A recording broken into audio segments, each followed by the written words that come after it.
封神传》传说3000多年前，玉皇大帝与盘古之灵元始天尊签了一个封神的约定，任命姜子牙执掌封神大事，弥补天庭神仙的空缺，替天行道，解除人间的苦难。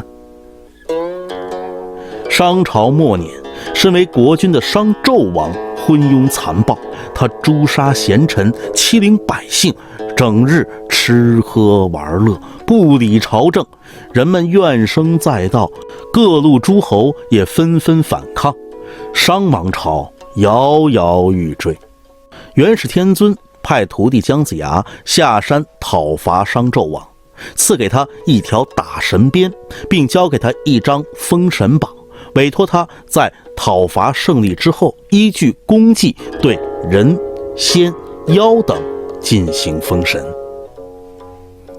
姜子牙下山后，寻找有德有才的诸侯王，很快就得到西岐周王的重用。周王仁义善良，深受百姓爱戴，在姜子牙的帮助下，周王又得到很多神兵天将的辅佐。周王势力越来越大，连商朝大将黄飞虎也率兵来投靠周王。这可把商纣王气着了，他急派太师文仲出兵讨伐。文太师对商纣王忠心耿耿，发誓要扫除西岐的叛军。文太师骑着坐骑黑麒麟，率军浩浩荡荡地来到西岐，在城门外扎下营寨后，他便命人向姜子牙送去一份战书。姜子牙接到战书后，决定先派哪吒和杨戬迎战。哪吒高举火尖枪，脚踏风火轮，杨戬骑着白马，手握3尖2刃刀，双双将文太师困住。文太师并不慌张，挥起雌雄双鞭，沉着应战。雌雄双鞭忽上忽下，变幻不定，如2条蛟龙，非常厉害。只战了几个回合，哪吒和杨戬就招架不住了，先后被文太师打中后背，败下阵来。文太师首战告捷，心里非常得意。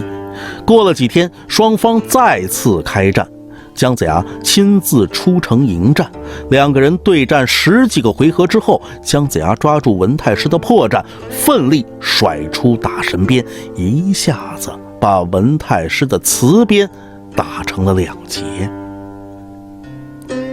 文太师败退回营中，心中又羞又恼，决定去东海寻找仙友相助。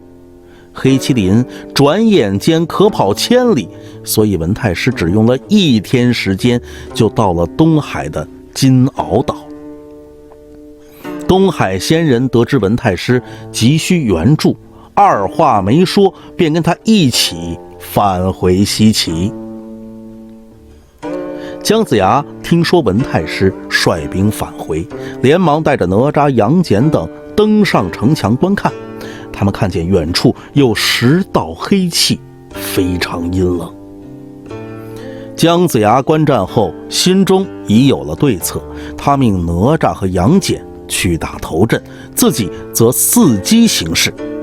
见众仙友与哪吒、杨戬战至正酣，仙女韩先知躲到了一旁，打算施展法术偷袭二人。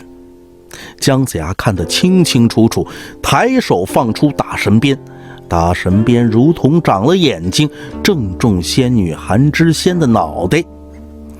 众仙人见势不妙，撇下了文太师，仓皇而逃。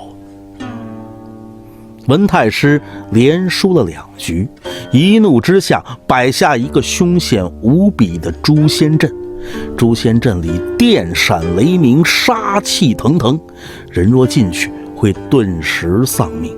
姜子牙这下没了主意。正在这时，元始天尊坐着9龙沉香辇，老子骑着青牛，和西方接引道人提准道人赶到了。元始天尊托起三宝玉如意，老子放出玲珑宝塔，接引道人抛下3颗舍利子，提准道人手执7宝妙术，一时间狂风大作，地动山摇，诛仙阵里翻起万朵金莲花。只一会儿功夫，阵中黄雾腾起，火光冲天，文太师落荒而逃。诛仙阵被破后，文太师走投无路，他又不愿投降，便以身殉国。周王敬佩文太师忠义，厚葬了文太师。此后，周王命姜子牙统帅3军，挥军东征。姜子牙率大军奋勇作战，顺利地闯过5大关口，渡过黄河，和其他诸侯首领在孟津胜利会师。在姜子牙的带领下，大军很快杀到商朝的国都朝歌。商纣王无路可逃，葬身于火海之中。商朝灭亡后，周王建立起一个新的王朝。